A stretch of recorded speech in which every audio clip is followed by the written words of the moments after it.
Jim, welcome to Conscious Talk. Good morning. Nice to be with you again, as always.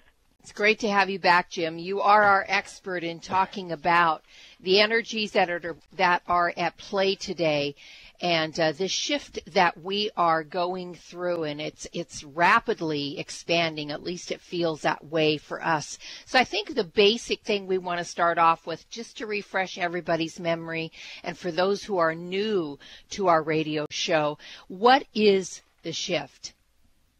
Well, the shift is a change in conscious perception. In simple terms, we've been living in a realm of consciousness that is structured, just like very many things. You go take a class, and the class is structured. This is what the class will be. This is how it will work. It'll progress from this point to this point, and then the class will be over. In a real term, over a course of a very long period of time, there has been this third-dimensional reality that we've been playing in, and it's taken many shifts and changes and moved around, and here we are at the end of the class, if I could put it in that context. And so we are right now in this transition from one concept, conscious level of awareness, moving into another conscious level of awareness. And so hence this shift, this transition that we're in. And this shift is something that right now is very much in an accelerated mode. Mm-hmm. Yeah, and, of course, whether we connect up the dots or not, Jim, we've been noticing so many changes in our world and just how we're starting to do things. And, of course, there are various, we focus on various things like the economy, et cetera, but the big discussion has been, and kind of the buzzwords around this shift for some time in the metaphysical community has always been about, well, third dimension is collapsing, and, we're moving into fourth and higher. And I think there is a great amount of confusion. I know that most people are not clear about what we're talking about when we talk about dimensional shifting. So maybe you could start with that one. Well, this is let's just treat it as a box, a series of boxes, a series of classrooms in very simple terms. And in this classroom called Third Dimension, there are some rules and structures. Now, first of all, the chair you're sitting in, the house you live in, the tree that's outside the window, that's not third dimension. That's physical form. And it's like the staging, the backdrops, the props, all of the aspects of the play that we are playing in.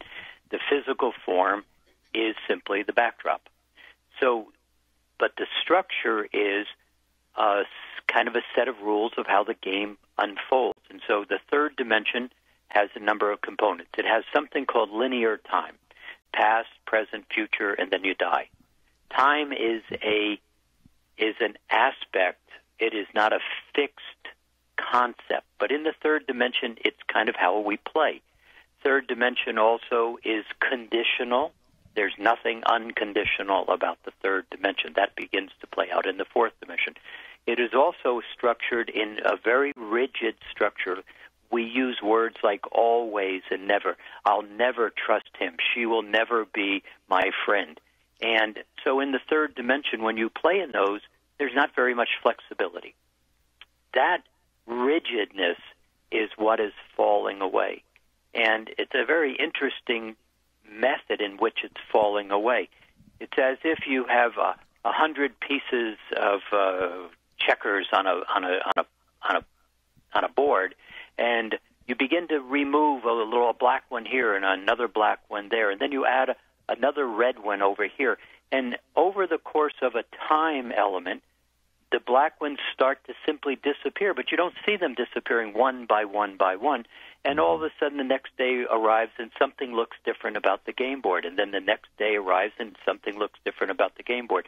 One of the things that is very fascinating about this shift is the universe knows, the great creator knows, that you don't know how you've created yourself. And what I mean by that is one of the things that we do is we say, I am not okay, very often in our consciousness and our unconsciousness. And we use those words repeatedly, and they begin to create more and more of the pieces on the chessboard. And over time, this lifetime, we each have created a whole lot of I'm not okay. And we believe we're not okay. And the universe knows it's impossible for you to be not okay. So the universe is kind of removing some of that not okayness from you. And that's part of what this shift is all about right now. You know, we had a very interesting discussion with a client the other day just about this subject matter. And it seems, Jim, that it's very difficult for us to understand ourselves as these spiritual beings. And, you know, we get confused between structure and form a lot. But one of the things that comes up is that discussion of ourselves as the observer. And, you know, we try so many ways to kind of explain, you know, that we are much more than we think we are. You know, when we're talking about this, the I am part of our existence. And what finally made it all very clear to this client was when they said, well, you've been listening to all of these voices in your head. Who do you think is listening? You know, why are you listening? Why do you think you're that voice in your head when you're listening to it? Very much. And that finally, and so are these the kinds of concepts that we're starting to get now that maybe the energies just weren't available a while back? Yes, that's very accurate. One of the things about the observer aspect of us is we spend very little time in that observer aspect. We spend a lot of time in poor me, you know.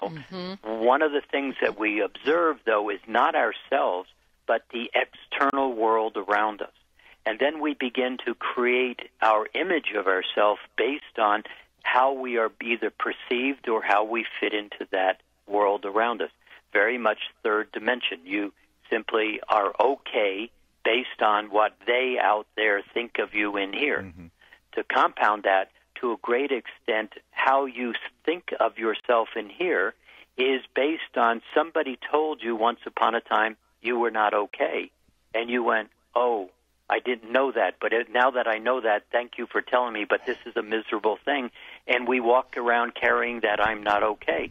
But I guarantee you, if we were to be able to go into your little vault of all of the stored I'm not okays, every single one of them would start out with somebody else's opinion. Never your opinion. You cannot be not okay. But we're very good at accepting other people's shirts that are too small and shoes that don't fit. Then we walk around and I'm trying to present ourselves back to them saying, but look at me, I have your shoes and shirt on. You must think I'm okay. No, you're not okay.